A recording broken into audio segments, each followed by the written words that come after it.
네, 안녕하세요 여러분들, 원투컴 신실장입니다. 드디어 인텔에서 13세대 랩터 레이크 출시를 얼마 전에 했죠. AMD 라파엘 7000 시리즈 출시와 함께 간단하게 비교를 하자면 결론만 먼저 이야기 드리겠습니다. 13세대 랩터 레이크의 우세승이다, 이렇게 얘기 드릴게요. 자, 13세대 랩터 레이크 출시 초반이라 재고 수급이 조금 어려운데, 요거 외에는 CPU 가격적인 면에서도 높지 않은 범위의 가격대인데다가 무엇보다 또 Z690 기존 메인보드를 그대로 사용할 수 있다는 점, 그리고 당연하게 DDR4까지 메모리 활용이 가능한 점, 그런 것들까지 전체적으로 감안하면 라파엘로의 시스템 구성에는 가격적인 부담이 좀 있는 게 분명한 현실입니다.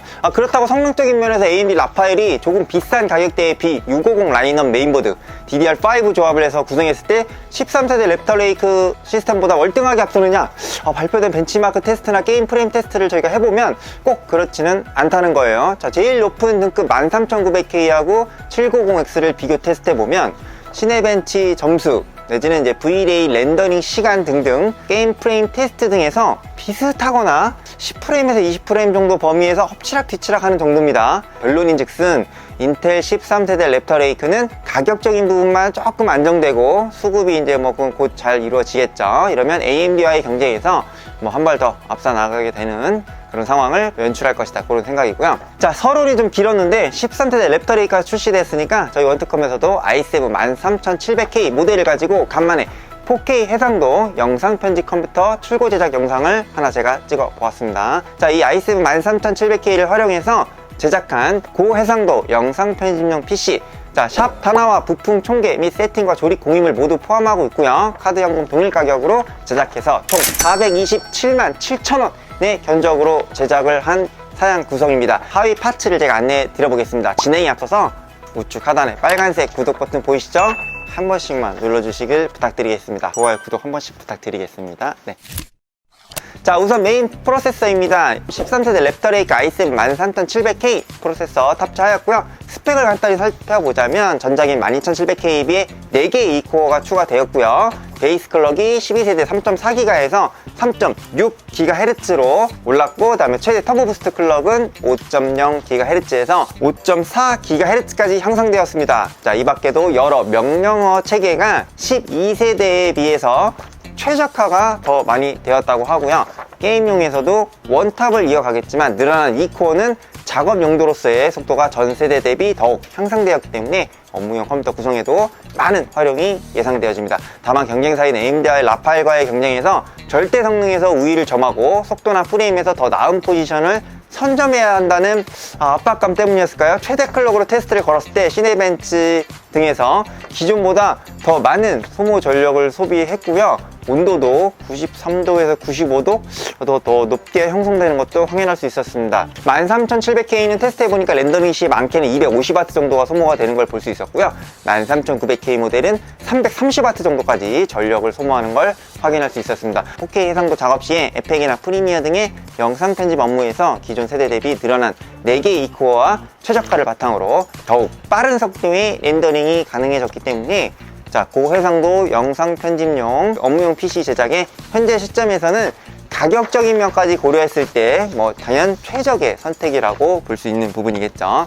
자, 출시 초반이다 보니까 13세대 설명과 관련된 내용들 조금 길었네요. 자, 다음으로 13700K 발열을 제어할 쿨러는 엔젝텍스타의 크라켄 X73 3열 라디에이터 일체형 순행 쿨러를 적용하였습니다. 자, 26T 두께의 라디에이터를 기반으로 해서 최대 편속 2000rpm입니다.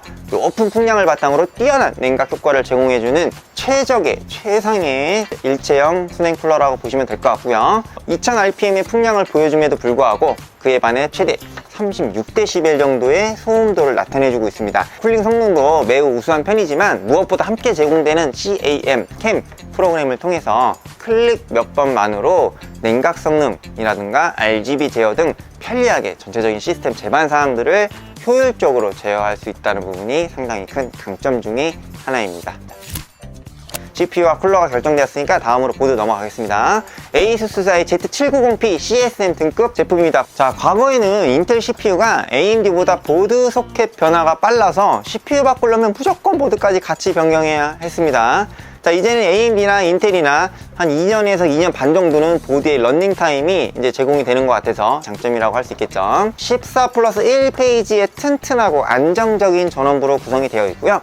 무엇보다 V코어 출력이 최대 700A를 지원합니다. 자, 일반적으로 전원부 숫자가 높을수록 또 출력이 높을수록 더 많은 부하를 견딜 수 있다는 의미죠. 자, 이는 프로세서가 높은 점유율로 활용되고 있을 때 안정적인 전력을 공급할 수 있다는 걸 의미합니다. 참고적으로 해당 메인보드는 DDR5 전용 보드이죠. 후면의 입출력 포트는 USB 3.2, 3.1, Gen1, Gen2로 구성된 다수의 포트가 제공되어 있어서 보유하고 있는 여러 주변 기기들을 편리하게 연동해서 활용이 가능합니다. 이거는 Z690 보드도 마찬가지니까 이제는 디폴트적인 내용이 된 거죠. 출시 초기인데다가 환율 영향도 좀 있습니다. 그래서 그런지 가격이 40만원 초반대를 형성하고 있는 보드인데, 그래도 새 술은 새 부대에 담으라고 했습니다. 인텔 13세대 랩터 레이크를 활용함과 더불어 700번대 보드로의 활용이 600번대보다는 당연히 보다 나은 안정성과 성능을 보여줄 거로 기대합니다.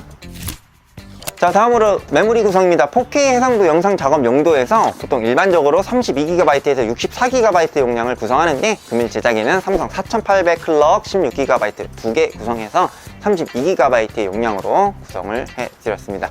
물론 프리미어와 같은 이런 영상 편집 특수한 어떤 그런 환경에서는 수압 공간을 할당을 해서 최대한의 속도를 좀 구현하고 이런 걸 쓰는 그런 부분들도 있는데, 그래서 더 높은 용량의 메모리 구성도 하긴 하죠. 하지만 이런 거는 일반적이지 않다 보니까 제가 노멀한 기준으로 좀 잡아보았습니다. DDR5 메모리의 가격이 많이 안정되고 있죠. 지금 4하고 가격 차이가 램 자체만으로는 점점점 차이를 줄이고 있습니다. 보드 가격만 좀 더 안정이 되면 2023년 내년 초중반 초반 정도까지는 대부분 DDR5의 구성이 되지 않을까 예측을 해봅니다. 자, 스토리지 구성입니다. SK 하이닉스 P41 플래티넘 등급의 2TB 용량 NVMe 프로토콜 타입 SSD를 탑재하였습니다. 최대 순차 읽기 속도 7000MB/s, 최대 순차 쓰기 속도가 6500MB/s의 속도를 보여줍니다. 최대 1200TB 쓰기 기록, 즉 TBW를 제공해서 최대 5년간의 보증 기간을 또 제공해주고 있기 때문에 정말 안정감 있게 장시간 시스템 활용에 많은 이점이 있는 그런 SSD라고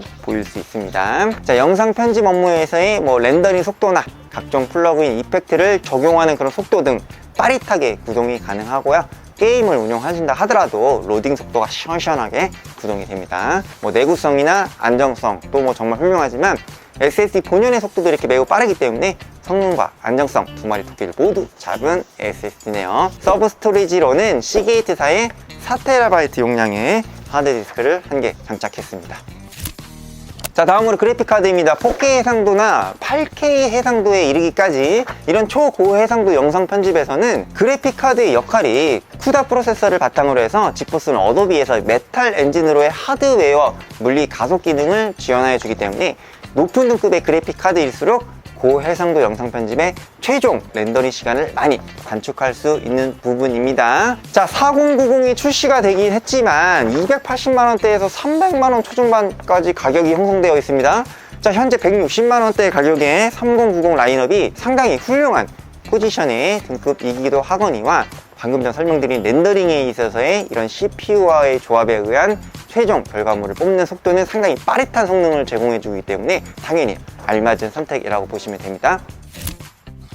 자, 빌드에 활용된 케이스는 다크플래시사의 DLX21 메쉬 케이스입니다. 미들타워 케이스 있으면서 10만원 가격대로 내부 베이가 상당히 넓어서 3열 라디에이터에 일체형 수냉 쿨러를 장착하기도 안성맞춤이고요. 전면에 하나, 둘, 세 개, 후면에 하나, 140mm 시스템 팬이 기본으로 제공되기 때문에 13700K와 3090의 발열에 따른 효율적인 냉각 프레임을 구축할 수 있습니다. 추가 구매를 통해서 최대 9개까지도 라디에이터와 시스템 팬을 구성할 수 있으니까 발열에 대한 부분은 단단하게 준비를 할 수가 있겠습니다. 자, 부수적인 거긴 하지만 옆면에는 오픈 베이스 타입으로 강화 유리를 편리하게 이렇게 열고 닫을 수 있어서 시스템 내부에 살짝 먼지 제거하거나 그죠? 그다음에 램을 교환한다거나 이런 거 편리하게 할 수 있습니다. 자, 마지막으로 전원 공급 장치입니다. 쿨러마스터사의 850W 등급 볼드 풀 모듈러 등급의 파워 서플라이입니다. 언제나 늘 이야기 드리는 거지만 파워 서플라이는 적정 가격에서 안정적인 전압 공급에 문제가 없고 제공되는 AS 기간이 길고 초기 불량이 거의 없는 모델을 사용하면 장땡입니다. 과거와는 확연히 다르게 요즘은 고용량 파워 서플라이들이 워낙에 견고하고 튼튼하게 제작이 되어지는지라 큰 변수 없이 적정 가격대만 선정하면 쉽게 활용이 가능한 시점이죠.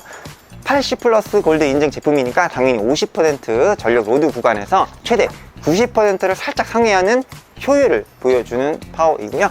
과전력, 과전압 등의 파워의 안정성을 극대화하기 위한 총 6가지의 보호회로 설계 구조로 제작이 되어 있습니다.